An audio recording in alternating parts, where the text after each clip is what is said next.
Tinatin Japaridze specializes in the geopolitics and security of Eurasia, with a particular focus on the Russia-Ukraine war. She leads Eurasia Group's coverage of Georgia and Azerbaijan, including the country's domestic and foreign policy, reforms and leadership. Prior to joining Eurasia Group, Tinatin spent more than 15 years working at the intersection of communications and security. For several years, she was the UN bureau chief for Eastern European media outlets, a UN radio host, and producer of her own radio show on current affairs and international security. She's a regular media contributor to the Moscow Times, the Washington Post, the Atlantic, and the Atlantic, among other outlets. Her book, Stalin's Millennials, Nostalgia, Trauma, and Nationalism, was published in 2022. Welcome to Silicon Curtain. Please like, definitely check you're subscribed, and add a comment to the video. It definitely helps people to discover new guests on the channel if you add a good, engaged comment to the material. Please also check out the validated Ukrainian charities that appear in the description of the video. It's incredibly important to help Ukraine remain resilient at this time. Tinatin, welcome to the channel. Thank you, Jonathan. It's good to be with you. Well, it's an absolute delight to speak to you. And of course, we have been trying to do an episode on Georgia each week of the current events that are unfolding. It seems to me an incredibly historically important moment, and yet one that has not got a huge amount of coverage in the news. And, when there isn't a big headline protest, it tends to drop off very quickly. Is that your experience in the US as well? Is there much awareness that's going on, or is it really falling beneath the radar? Well, Jonathan, it's been a constant problem, unfortunately, for Georgia, for this small but also vibrant South Caucasus country in general, vying to get a little bit of the headlines that it can. And sadly, it's usually for bad news rather than good news that we see Georgia in the headlines. That said, while the last few weeks have, of course, been a little bit stressful for those of us who follow the region, who follow the country very closely, that there perhaps wasn't as much in the headlines as one could have expected, just given the sheer weight of what is happening, the sheer gravitas, not just in terms of what this means for Georgia, but broadly, if we zoom out for a moment, what this also means for the South Caucasus and Eurasia more broadly. It is starting to change a little bit. I mean, obviously, the European media outlets are talking more actively about what's been happening in Georgia, not just with the foreign agent law, but also over the last few years, the democratic backsliding, all of the other issues that the country has been wrestling with internally as well as externally. The US has been a bit more quiet and probably a bit more reserved, but that is not unusual for American media outlets, right? Because usually, unless it concerns the US directly, or a bit more indirectly, but still has sort of pertinence for a US audience, it is less likely to end up in the headlines. But it has been getting a bit better.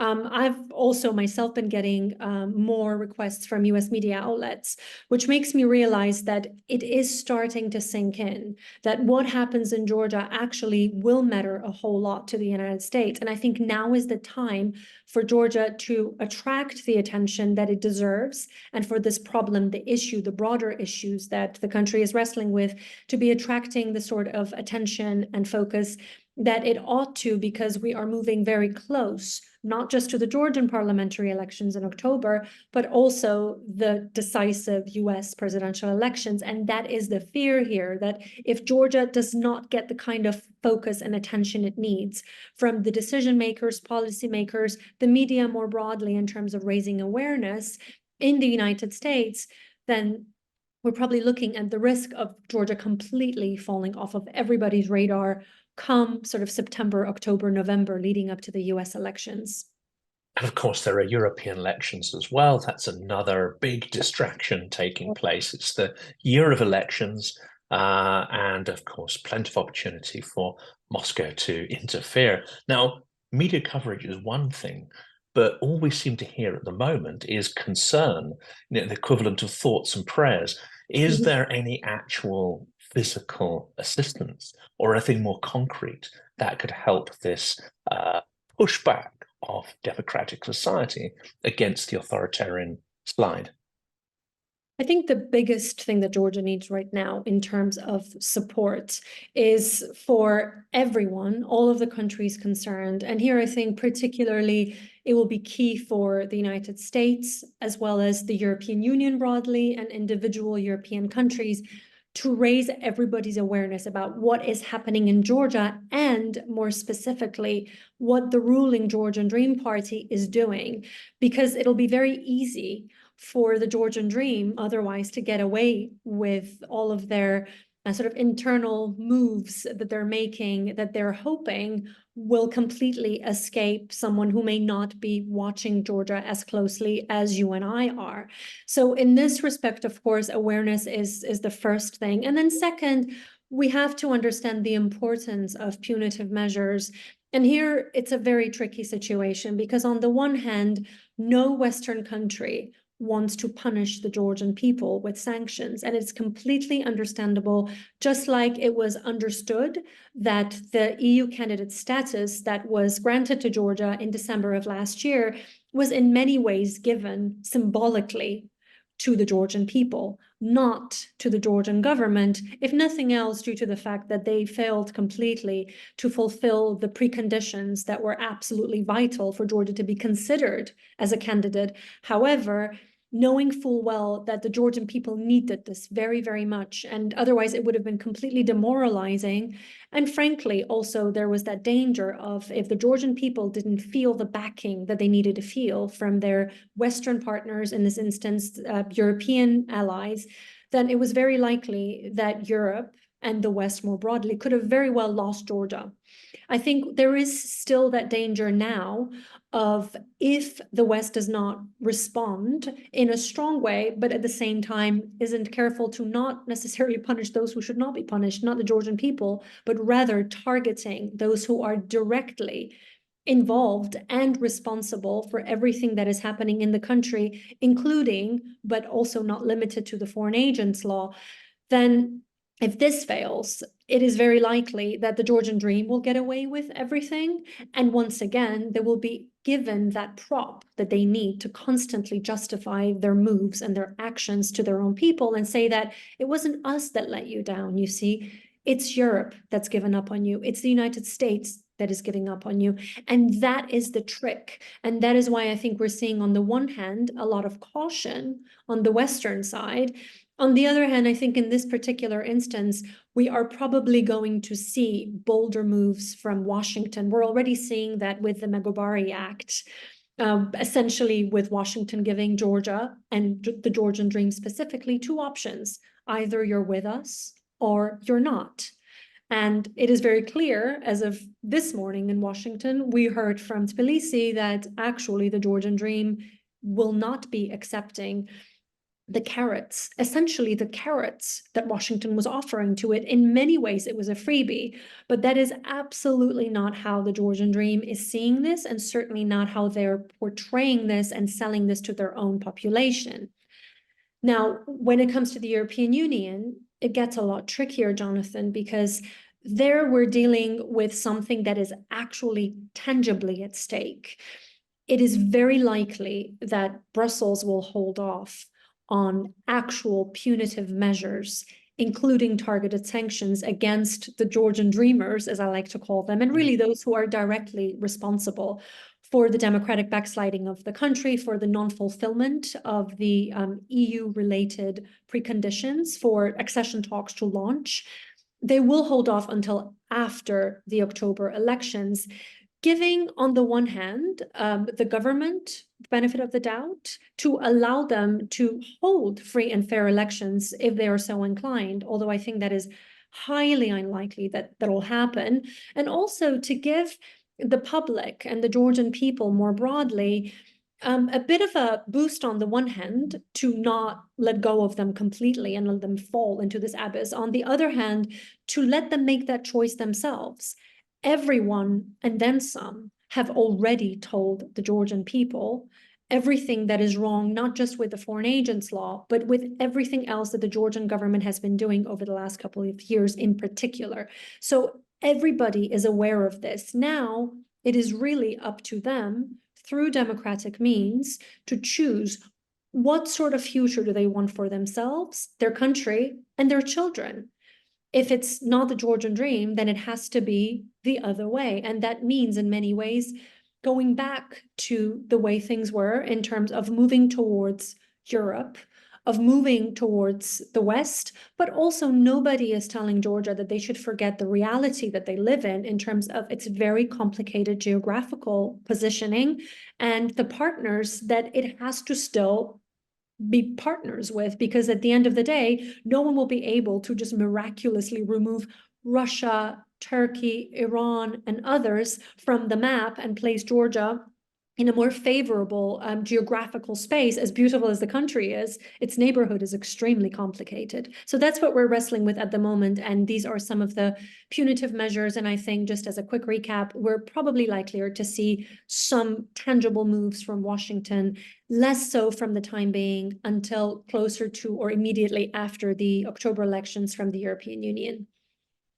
So the position for voters is absolutely clear, and that is, if you vote for Georgian Dream, you're essentially voting to move out of the potential orbit of the Euro-Atlantic alliance and all that comes with that, rule of law, etc. More plurality and all the rest. And if they vote against that, and this is assuming it's going to be fair, well, we'll come to that in a minute, but assuming it's fair and Georgia Dream wins another term in office, Yes. doesn't this place Georgia within Moscow's orbit? Well, it certainly places Georgia outside of the Western orbit. And I'm inclined to suspect at this point, I think this is more than a suspicion, at any rate, I think we're seeing very clear signs from the Georgian Dream that the Georgian Dream does not really want to be within the Western orbit anymore, because as much as it comes with a lot of benefits, it also comes with responsibilities and with transparency and with rule of law and everything else that the Georgian Dream has been trying to avoid, because quite frankly, it makes their rule and the regime's existence very complicated indeed. So I think that is why it's not so much that the Georgian Dream is rushing to be under Moscow's wing. I think a couple of leaders, including Bidzina Ivanishvili, whom we can talk about a bit later, he obviously has very direct ties, to the best of my knowledge and everybody else's knowledge, through open source material, at least to Moscow, a direct line to the Kremlin. So in that respect, it's understood that he would much rather be under Moscow's orbit and within Moscow's orbit rather than within the orbit of any of the Western countries and capitals.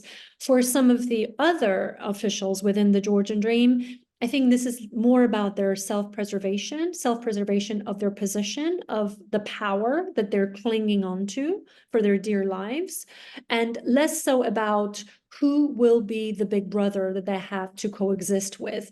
If the US or the European Union could have made their sort of political regime and their the actions that they want to undertake, whatever it takes for them to be able to stay in power for as long as possible, if they made it easier for them, then they would have very easily been a lot more pro-Western. But at the moment, Tbilisi's, and specifically the Georgian Dream's, interests align more directly with those of Moscow rather than with the West. And that is why it's a much more natural, even if it's still a rather complicated, alignment between the two sides. And that's why I think we're going to see a bit more of that, even if the Georgian Dream succeeds in getting reelected, and in a way they manage to, let's say for a moment, they win.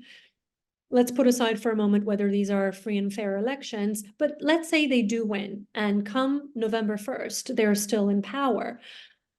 I do not imagine a reality where they will wake up that morning and decide, right, so we're done with Russia now, and we're going to go back to business as usual with the West. The West will not tolerate it, and quite rightly so. They shouldn't, because that bridge has been burnt. No matter what anyone says in the West, they're not ready to say that out loud. But in terms of any trust whatsoever, trusting the Georgian Dream, I think that trust is very much gone, because all masks have come off in Tbilisi. So it's going to be more about, let's continue things the way they are with Moscow to help Tbilisi and to help the Georgian dream retain its power, because just because if they get elected or re-elected rather, doesn't mean that they're essentially not going to be challenged. They will constantly, because the Pandora's box has been opened. It'll be impossible to close it at this point. So they will continue to align with them periodically on a variety of issues. Now, do I think that come November 1st, the Georgian dream would find itself physically in Moscow in terms of Georgia being part of some sort of a Russian Federation? I don't think that that would happen quite so fast. And I think in a way that is worse rather than better, because it'll be a lot easier for the Georgian dream to continue conducting its shadow politics and politicking without making it very obvious, because they know that the public would never tolerate being back in Russia's sphere of interest and influence, and also under another Russian occupation. We've done this already, once under Russian imperial sort of powers, the Soviet Union, obviously, and now Russia wants to come back and govern and dominate this South Caucasus country. No Georgian will allow that, which is why the Georgian dream continuously keeps reminding, although I don't think that they're being very truthful at all, that this is not Georgia coming sort of under and within the Russian orbit, but rather diversifying its sort of foreign policy and its partnerships in the region to pursue what the Georgian dream likes to call a pragmatic foreign policy, a multi-vectored foreign policy.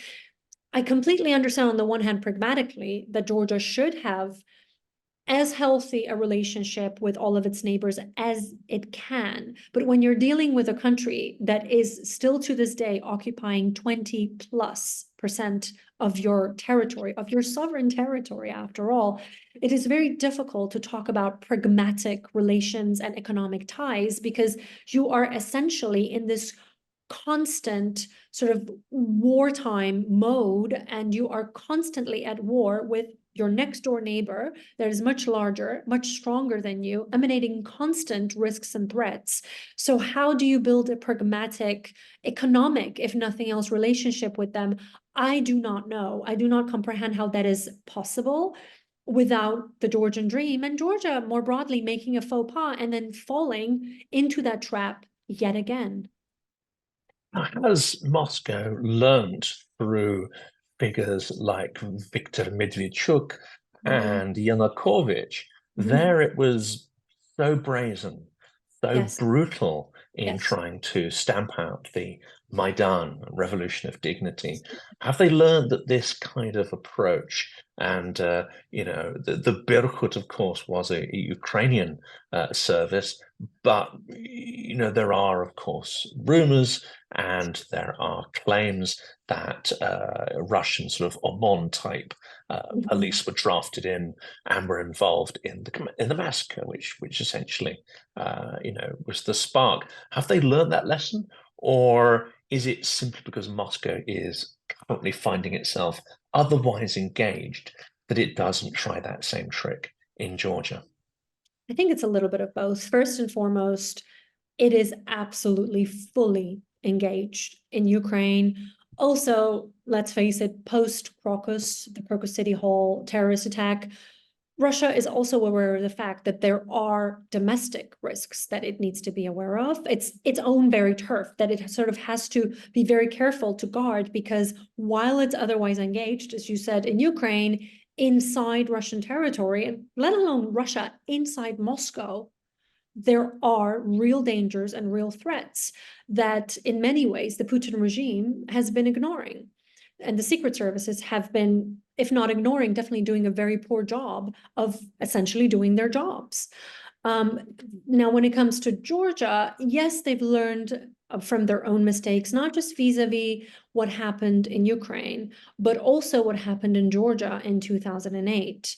There were certain mistakes that Moscow also made in terms of, from its own perspective, if we're playing devil's advocate. I mean, in many ways, it didn't have to go very far. It didn't have to go into Tbilisi, but the fact that it didn't, and thank goodness that it didn't go into Tbilisi, still stopping those tanks where they stopped, in some way probably sent a message to the Georgians that Russia is not going to go all in. And in a way, it did, as much as obviously a lot of Georgians are still continuing to be very afraid, and quite rightly so, of another similar tactic used by Russia, another similar scenario, and then some unfolding under a very different scenario, especially in this sort of Ukraine war environment. On the other hand, the first time around, Moscow did not go into Tbilisi. Now, that was probably a choice, and it was a choice. It didn't even have to. But that was perhaps in hindsight, and it is sort of in hindsight seen by Putin and his cronies as a mistake, because they pulled out before they could really show those Georgians what they're truly capable of. So now, in this new environment, in this new Georgia, first of all, I don't think that Russia would actually have to intervene and roll its tanks into Georgia, because that means using force. And I don't believe that under the Georgian dream and the sort of relationship that they're cultivating, that they would have to use tanks. I think they can actually use a bit of soft power, i.e., in this instance, probably quite a lot of money, hard currency, that would get them into Georgia with no issues. I mean, look at the flights that have resumed. There's a lot of air traffic. There's a lot of Russians, lots of Russians that went to Georgia after the war in Ukraine started. Yes, many went to avoid mobilization, to also avoid certain economic hurdles at the start of the war, of the full-scale invasion of Ukraine. But also, it's been a rather favorable environment for Russians, and they feel very, very comfortable. And why is it that if all of these people are mostly running away from getting mobilized by the Putin regime, why is Putin tolerating this? Well, I think in many ways this kind of half does his job, right? Because it'll be a lot easier to have implants inside Georgia, inside the key areas in the country, not just in Tbilisi, but some of the other critical areas where it would be otherwise very difficult for Russia to even deploy little green men without them being noticed. But now you have regular, average Russian citizens who have chosen to call Georgia, whether it's Tbilisi or Batumi, even more so, on the Black Sea coast, their home. So they are building their homes. They are investing their own businesses. There's a lot of Russian businesses in Georgia. When I go to Tbilisi, there are times when in the central parts of the capital, I hear more Russian than I hear Georgian, which is absolutely shocking to me, because a few years ago, that would have never happened. So in many respects, I think Russia has learned from its own mistakes. And then in some ways, it also understands that Georgia is not Ukraine and Ukraine is not Georgia from Putin's perspective, because I think Putin has absolute lack of respect for Ukrainian sovereignty, lack of respect for Ukrainian national identity, which is absolutely despicable. By no means am I justifying it, but from his perspective, Georgia is a different story. He does not see a reality in which he would be able to go in to Georgia and claim that Georgians are the same as Russians. That's just not going to be possible for him to do. He cannot even fool himself by saying that, by telling himself that. So it's a bit easier if he has all of these Russians that are peacefully coexisting with Georgians living on Georgian sovereign territory. And then one day, if things get really, really rough internally, and by the way, Russia won't have to do a whole lot, the Georgian dream is doing everything and then some, then it would be much easier for Putin to wake up one morning and, similar to the Ukrainian playbook, wake up and say, I need to go in and save my people, the ethnic Russians that are in Georgia because they're being mistreated. So there's a lot of sort of hybrid dangers, I think, that are not necessarily the more militaristic Russia rolling in with tanks sorts of scenarios that we need to be aware of. But having said that, it's a lot easier to see those coming because you can see tanks from miles away. You cannot see the hybrid disinfo and other sort of hybrid tactics and campaigns that Russia is not planning to, but already implementing very, very successfully in Georgia. And the Georgian dream is making it, whether they are aware of it or not, they're making it a lot easier for him because, as I said, the environment has been created for Putin that is very favorable for him to essentially go in. And I don't just mean that militarily speaking, but in terms of just going in and getting involved and meddling anytime he wants to, because he will then say that either the Georgian dream asked for a bit of help because their hands were full and they weren't able to manage the situation, the unrest on the ground, or his own people, the Russians that are living in Georgia, they are not feeling like they're being treated very fairly, and they've called on their president, who, by the way, they ran away from just a couple of years earlier, to come and lend his helping hand. I'm going to say, yes, whether they want his help or not, it will be offered. Of course. Fortunately, judging by the May Day parade this year, where there was only one solitary, I think it was T-34 on display, he perhaps doesn't have enough tanks to do that. But what he does have still, of course, is money. And preserving Georgia surely has another good reason why he'll do that. It's the equivalent of Switzerland was to the Nazis. You know, it's a great place to conduct trade. It's a great place to evade sanctions. In some ways, Georgia, as a sort of independent entity, is a great lifeline for Russia's economy, war economy, to keep it going. Absolutely, absolutely. And obviously, Vladimir Putin knows that very, very well, as do his technocrats. And so does the Georgian dream, whether or not they're aware of the fact that just because they may get used by the Putin regime for Putin's own benefit, that he may very well decide one day that he wants to discard the Georgian dream, that they're no longer useful. I don't know if they realize that. So it's very difficult to imagine a reality in which this would be an actual partnership. Right now, I think it's a bit of an alignment out of convenience at this very moment. But it's hard to imagine that either side would trust the other. And in this instance, I think the one that would lose the most would be the Georgian dream and the Georgian government in its current form, even though they may be celebrating right now that they're somehow doing better than anyone could have predicted, and that they still have that sort of backing from Russia in terms of the money, in terms of a bit of soft power here and there if they need it. Because let's face it, I mean, there are many Georgians who absolutely do not want to be in any way associated with the Russian regime of any sorts under Vladimir Putin and in the current form that Russia is in. On the other hand, there are some of the older generation who, in theory, Jonathan, don't want Russia. They're anti-Russia. But on the other hand, because their memories are still very much alive and kicking, there is that little bit of nostalgia, which is something that I talked about in my book, in Stalin's Millennials, the paradox of most Georgians wanting Europe.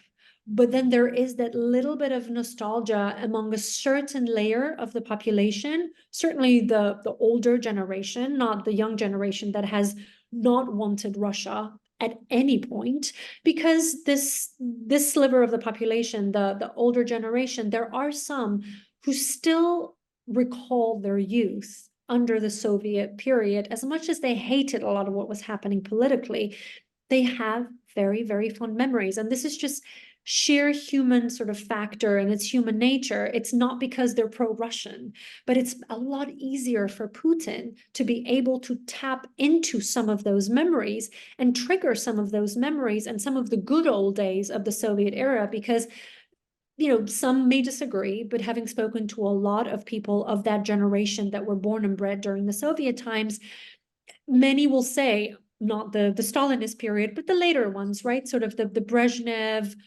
early Gorbachev years, that they very much enjoyed this privileged status that they had as Georgians and that Georgia had.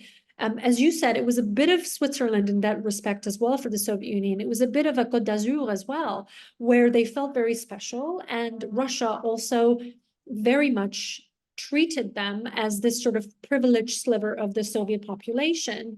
and they would go to Georgia on holidays, and they would sort of feel very special being there. So that is another reason, the flip side of the coin, of why there are many, many Russians who would love to recreate something similar to what Putin was probably thinking about early days, of recreating a very different kind of a Soviet Union. Soviet Union 2.0, because that would appeal to some Russians who may not like the Kremlin, who may not like Putin, who do not want to occupy Georgia, but they would love to recreate their youth that they had back in the day. And of course, it's a world to an extent without responsibility. It's a political system that absolves you from having to take responsibility, having to think too hard about things. You don't have too much, but you don't have nothing either. It's a sort of comfortable, warm bath kind of sensation, I guess. Well, Georgia Dream, is it a complex political party, or is it essentially the creature of Bidzina Ivanishvili? Who is he, and how far does he control Georgian Dream and its direction? Well, I think it's no secret at this point, and I think he's been a bit more honest himself lately as well, after coming back more formally into Georgian politics, that he is de facto not just the leader of the Georgian Dream, but also the de facto leader in his own mind of the country. And in many ways, look, a lot of Georgians don't want to admit it, particularly those who do not like what the Georgian Dream is doing, but they understand that Bidzina Ivanishvili is calling all of the shots, both in terms of domestic as well as foreign policies. He is obviously the richest man in Georgia, a billionaire who actually made his fortunes in Russia, in Putin's Russia too, because his fortune was in many ways made available to him by the Kremlin, by the Putin regime, and therefore this has come with quite a few strings, which I'm sure he was aware of it, but perhaps now it's become a bit of a source of discomfort for him, where in many ways, Vladimir Putin and those who are in his immediate circle are able to call the shots if and when they choose to. So arguably, the foreign agent law, the decision to bring it back after the law, a very similar, if not identical legislation, was withdrawn by the Georgian Dream after huge protests in March of 2023. Why bring it back now when the Georgian Dream under Ivanishvili was moving rather comfortably, if not toward a landslide, when definitely toward a very comfortable re-election in October of this year? So why bring back something that they knew was going to be so deeply unpopular and divisive, realizing full well that they had done it already once? So what were the chances that a year later they would get a different result? Who would do that? And that is why when we think about this rather illogical move, the only somewhat logical explanation is that the pressure and the push came from the top, not just the top in terms of Ivanishvili telling his cronies that we have to do this now, but rather also from Moscow, from the Kremlin, because we're just seeing too many similarities and too many things that just add up too nicely for it to have been just a sheer coincidence, and also an accident that someone, for some bizarre reason, thought of this strange thing that Russia is somehow involved in this effort. Maybe they didn't physically send a letter to Tbilisi. Maybe this was not a fax that was sent through to the Georgian Dream's headquarters, but it had to have come from the top, because otherwise, and you could see the distaste and little bit of discomfort on a lot of the Georgian Dream officials' faces when they were coming out with this Foreign Agent Law 2.0, when they're rolling it out again. You can tell that they know exactly how this ends, that this will be difficult. It'll be a pain in the neck for them. They're not going to want to do it, but what can they do? The big boss said so. And then another big boss probably told the other boss, the slightly less important one in the equation, that he has to do this now because there is just going to be no better time to do it. They could have probably waited until after the election and then gotten reelected. But I think there was that little bit of fear that what if we are challenged? And in order to avoid being challenged, let's essentially kill the environment for civil society, for independent media, for NGOs, for election monitors to become any sort of hindrance by essentially putting a microscope on a lot of, dare I say, shenanigans that I'm sure the Georgian Dream had already sort of imagined of exactly how they would do it. And I think they are still very likely to do it, probably times 10, because now the stakes are a lot higher. I mean, it sounds very much like there's a loaded weapon to the government's head, and even to Ivanishvili himself. It's the sort of matryoshka doll of Russian power, isn't it? You know, Right. the biggest one on the outside calls all the shots. But how strong is Georgian society? In Ukraine, of course, we saw an extraordinary capacity for self-organization. There's no obvious leader, there's no obvious name you can say, this was the individual behind Maidan. It's an extraordinary organic movement on an unprecedented scale that is an emerging quality from civic society, sort of, say, blossoming, as it were. Is there the equivalent awakening in Georgia? And is it at the same scale that it can reach that threshold to succeed? Or are there reasons to believe that it's a little more precarious? Well, I think it is not at the same scale as it has been in Ukraine for a very long time, because in Ukraine, you see, and I'm sure you know this better than I do, it was very much a grassroots movement. It happened very, very organically. We're seeing that in Georgia when it comes to the youth movement. It's extremely organic. And actually, they're the ones that are very much leading this movement. And then others were inspired, and their parents and their great, grandparents and all the rest of it started joining their kids because they understood that maybe it's a bit too late for them to make the difference for their own lives to change a great deal, but they're going to change the lives of their children and their grandchildren if they stand on the right side of history. And I don't use this term lightly, but I think for Georgia, this is very much about Georgia essentially being, this being a fight between the Georgian dream and the Georgian people in terms of survival. They are both fighting for their own survival. The Georgian people are fighting for the survival of the country, of the nation, of their sovereignty, of their European dream. And the Georgian dream, on the other hand, is fighting for its own survival, for its political survival and self-interest. So it's a very unfair fight, but I think in the end, justice will have to prevail, because I don't see how this youth movement will tire out, which is, I believe, what the Georgian Dream was hoping, was that keep these kids out in the streets for as long as possible. They're going to get tired of it. They'll go home eventually, and then things will go back to normal. I don't think that will happen, because as I said earlier, the Pandora's box has been opened, and there is no way for anyone to close it. So in that respect, yes, we're seeing a lot of, mobilization, a lot of inspiration and motivation among the youth, but I'm not entirely sure yet that, given the fact that the society in Georgia is so very divided, Jonathan, they have always been very divided and polarized. It was always thus, as they say. I mean, I remember when I was little growing up with Ziad Gamsahurdia, and I am sort of dating myself here, but I remember as a kid when you were either pro-Zviad or anti-Zviad. And then you decided whether or not you wanted to go to, the backyard to play with the kids, because for some reason, if the kids of a certain family were from a family of a pro-Zviad family, then my family would not necessarily want me to be as open as I would have been otherwise with another kind of a camp, right? So it's in our blood.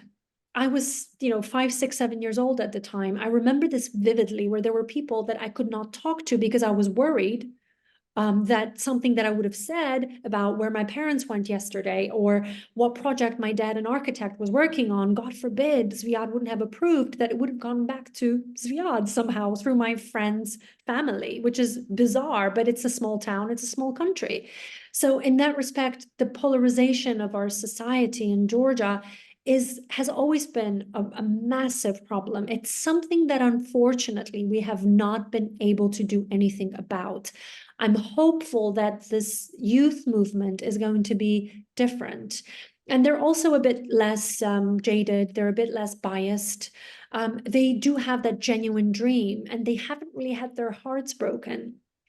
To the extent that my generation of so-called millennials did, and obviously my parents and their parents, my grandparents, I mean, they lived through the purges, for goodness sake. So it's very difficult for us to have the same kind of optimistic view of everything that a lot of the kids that we're seeing in the streets of Georgia have, because they know nothing else, and they want nothing else than the path that they believe they should be on. And that is Georgia's European path. It's not about EU passports. It's not about visa-free travel. It's not about EU flags. And I've been trying to tell a lot of people this, both in Europe and in the United States. It's not that the Georgian people are greedy for, being able to travel to Europe and being able to work in an EU country. That's nice, but it's secondary. It's about the values. It's about democracy. It's about sovereignty. And the only way that Georgia will be able to retain its sovereignty, its independence, no matter what anyone says in the Georgian dream, the only way is the European way, because we know how the other way ends. We've been there, and we've been there at least twice throughout the past couple of centuries. And that is why there is absolutely no appetite among the people. Now, they will need to really come together beyond sort of coming together and rallying around this European idea. The European idea is very important.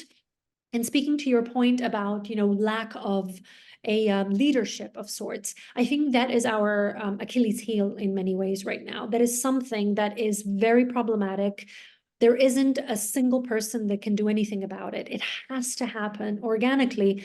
Otherwise, once you plant someone from, the vertical of power, and do it in a way that is not organic, I don't think that the people will buy it.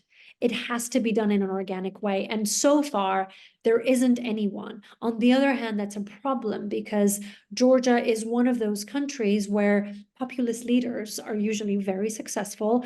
And it's very much about a charismatic leader whom the country will be able to confide in, trust, be able to stand behind, and be able to follow, because there will be ups and downs inevitably. Georgians are very good generally in supporting a new leader as though he or she be a messiah. And then as soon as something goes wrong, because everybody is human, some less so than others make mistakes, immediately they go from loving them to absolutely hating them and wanting to discard of them. So that is one of the weaknesses of Georgian society. And I say this with a lot of love and care for my own people, that we're not very patient when it comes to anyone making a mistake. We will not be able to find a perfect leader. That is just impossible, because no such leader exists anywhere on the planet. It's not just Georgia's fault, but there has to be a consensus, and there has to be some sort of consolidation of all of these thousands of people in the streets, so that it translates into votes, because otherwise it's a wonderful picture on the telly, but in the end, will it change Georgia's future, its trajectory? No, unless it translates into votes through democratic means. That's an extraordinary parallel, isn't there, between Zelensky in this scenario? I mean, he was massively popular when he was voted in, and his popularity was certainly starting to wane before the full-scale war. It took the war to release the man Yes. that he was capable of being. Peacetime wouldn't have done that. And this is exceptionally important, is it, in Georgia? Because the question here is how far is Ivanishvili prepared to go? The other side of that question is how brutal is he prepared to be? Because if he doesn't crush the protest, his thinking is probably, well, if I fail at this, I'll be removed and Moscow will come and do it in a more direct fashion. That may well be part of his calculus. And he's already shown a certain level of ruthlessness by the way Saakashvili has been essentially imprisoned and tortured at the behest of Moscow by the regime. It's very difficult for anyone to predict how far Ivanishvili is willing to go, but I think he is willing to go as far as he has to for his own survival, political, also financial. Obviously, there's a lot of money, there's a lot of assets that are at stake here, and he knows that.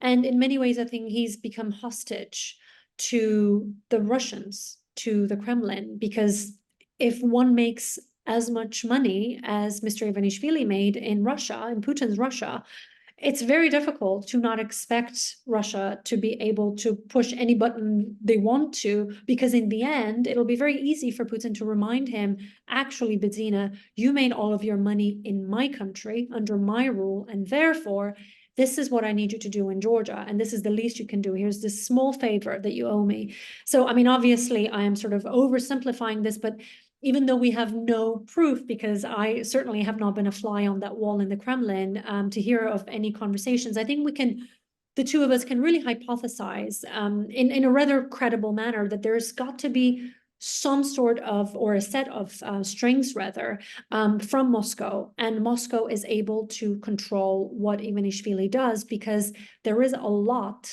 that Moscow could do to make Ivanishvili's life a little bit less comfortable, if nothing else, in terms of his fortune that they would be able to take away, if not all of it, certainly quite a large portion of it. So there is that factor.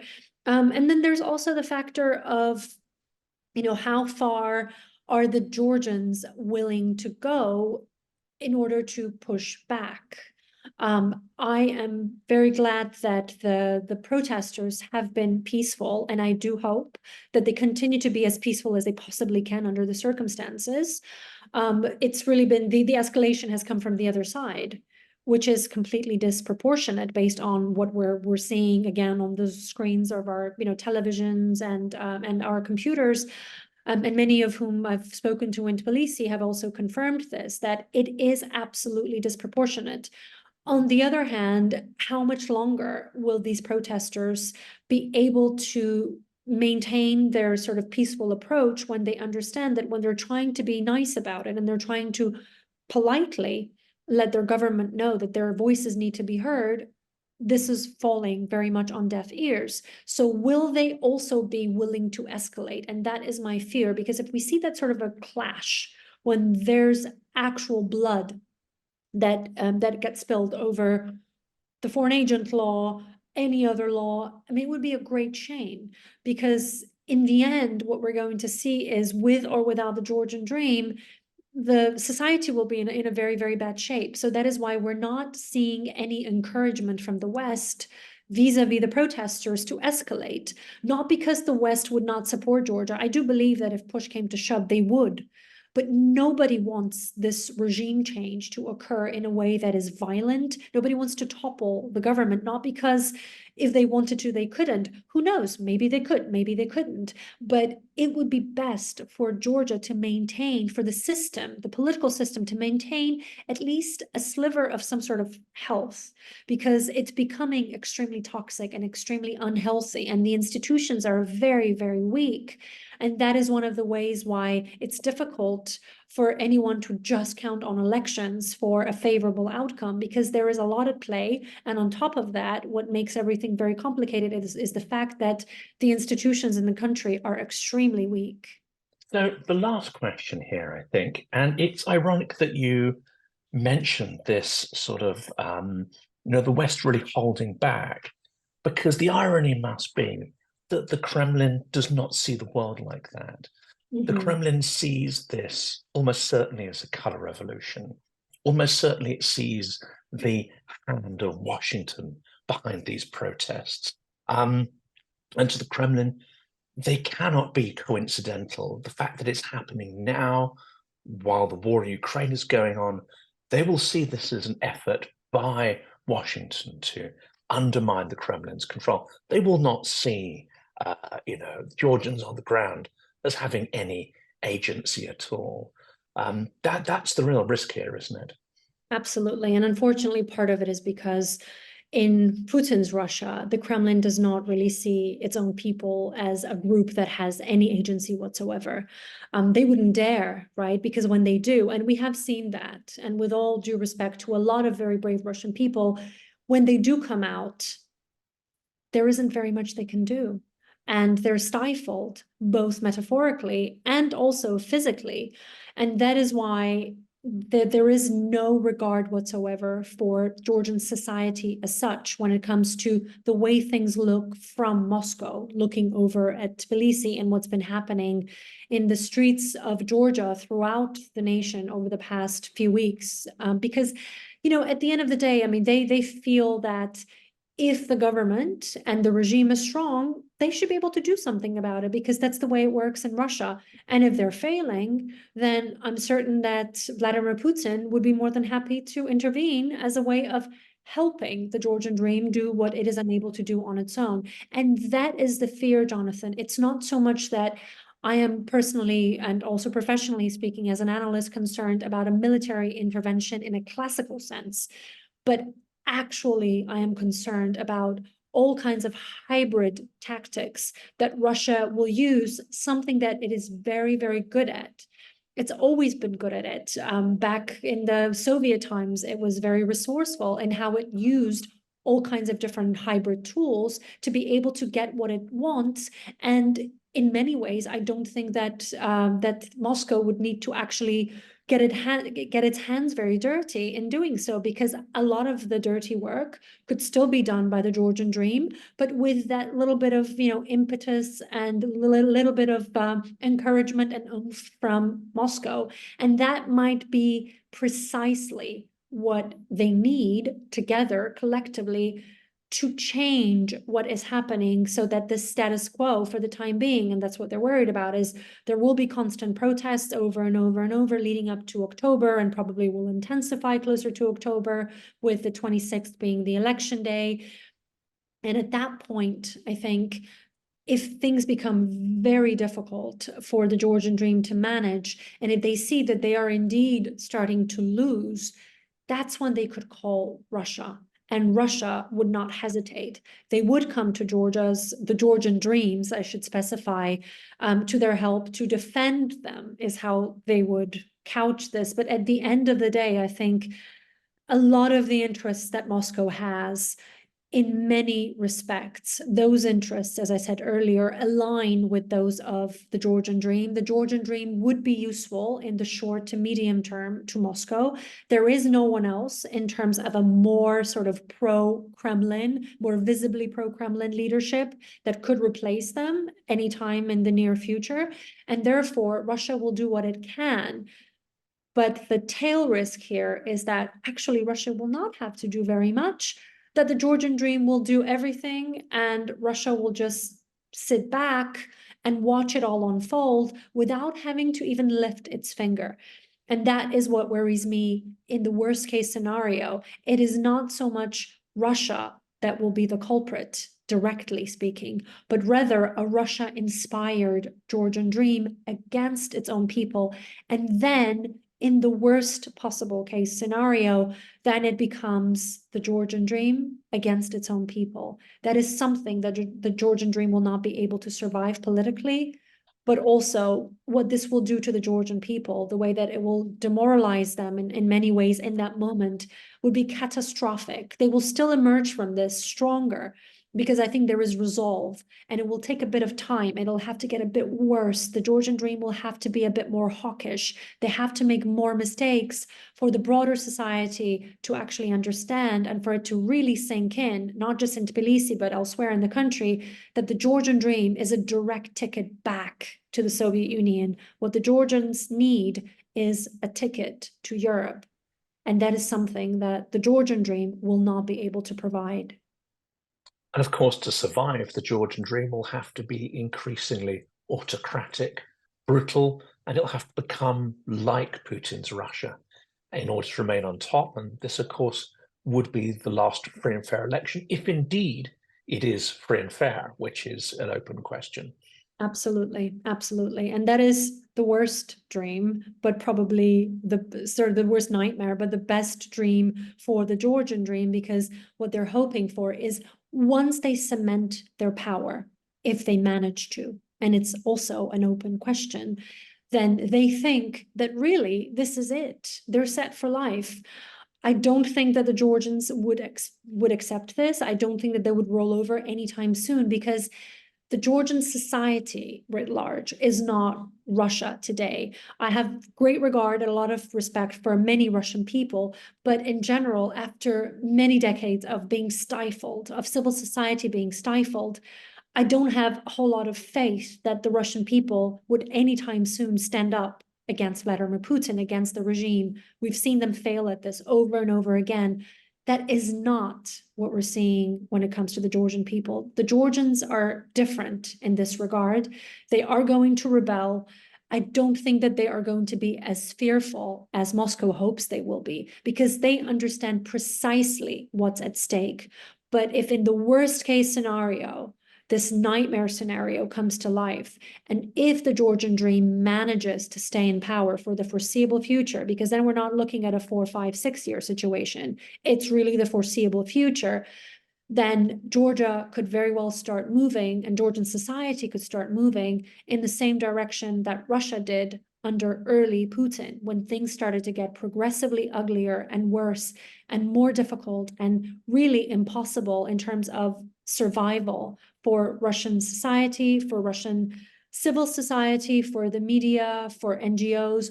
Everything that we saw in Russia could happen, by the way, at a similar scale, but a lot faster, because obviously of the size of the country, but also the fact that the Georgian dream is moving extremely fast. They're holding nothing back, and they will hold nothing back to do what they can to stay in power. Now, will the Georgian people allow them to stay in power yet again after everything that they've seen, now that the masks are off?